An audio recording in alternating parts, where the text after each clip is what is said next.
In thinking in terms of how we created a framework to think about social issues, if we were to consider the social construction of laws and how it would create a context for us to think about social issues, we could get some insight using Richard Quinney's definition of what the law is.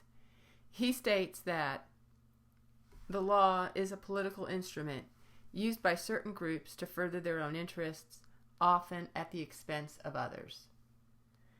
Our laws are created by economic elites who control the production and distribution of major resources in our society. One example of this that you might be familiar with is the legality of tobacco. It's the single most toxic substance we consume, but it's legal, and we are allowed free access to this incredibly toxic substance as long as we are of age to poison our bodies.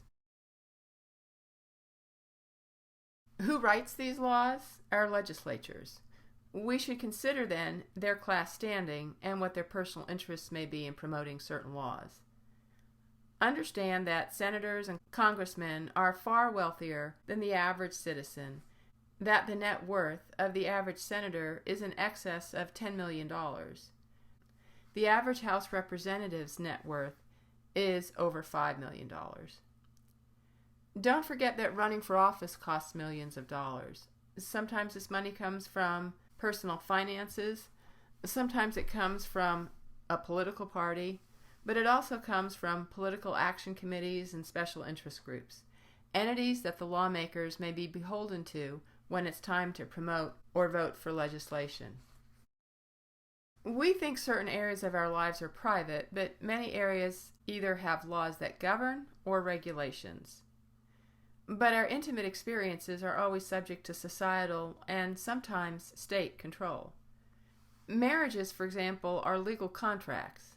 Each state determines the lawful age at which people can marry, as well as health requirements, inheritance rules, property division in the case of divorce, and so on. Laws also prohibit being married to more than one person at a time and marrying certain blood relatives. We've seen great changes in the laws regarding same-sex marriage in recent years.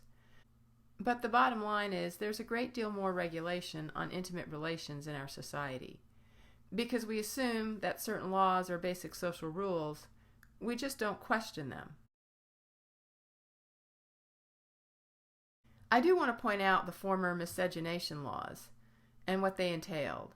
The first law against miscegenation, sexual contact and marriage between people of different races, was enacted in Maryland in 1661, prohibiting whites from marrying Native Americans or African slaves. According to this law, a white woman who married a black slave became a slave herself. Over the next 300 years or so, 38 more states put miscegenation laws on the books, expanding their coverage to include Chinese, Japanese, Koreans, Indians, and Filipino Americans. These laws were enacted to prevent a mixing of the races, referred to as mongrelization, that would destroy the racial purity and assumed superiority of whites. These laws were finally challenged in the U.S. Supreme Court case Loving v. Virginia, which ruled against miscegenation. But at the same time, all the way up until 1967, the laws upheld the norm that white men could roam with impunity among women of color. Now, I do want to make an interesting note here that there was a certain U.S. Senator, Strom Thurmond, who was a very conservative supporter of racial segregation and who fought against the dismantling of the miscegenation laws.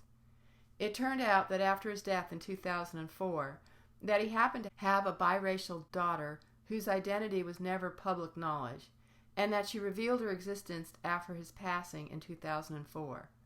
One of those ironic twists of history. And we have an interesting issue in the area of intimacy laws, and that's been the changes and evolution in the laws that have occurred for same-sex marriages. This has been a controversial issue, with social change occurring in recent years by way of the United States Supreme Court. Newman's second edition does not capture any of these changes. Perhaps his third edition will. So I want to recap the landscape for you here. The first challenge came out of Hawaii in 1993. but it would then take another 20 years of challenges in various states to get a case up to the U.S. Supreme Court. After Hawaii's case went to the Supreme Court, various states enacted laws on same-sex marriage and civil unions. The big change in the law happened in U.S. v. Windsor in 2013, where the United States Supreme Court outlawed DOMA. That's the Defense of Marriage Act that was passed in 1996. DOMA basically had told the states they did not have to perform same-sex marriages, nor did they have to recognize the marriage if it was performed in another state that allowed them. The U.S. Supreme Court struck down DOMA as a violation of equal protection.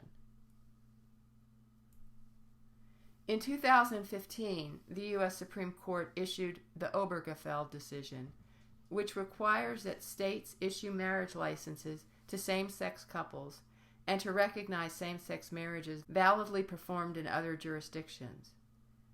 This held all state same-sex marriage bans to be unconstitutional and legalized same-sex marriages in all states. Note that the aftermath of this was that Kim Davis in Rowan County, Kentucky, professed that her faith did not allow her to issue marriage licenses to same-sex couples. She went to jail for contempt of court for not following the directives of a district court order that she issue the licenses.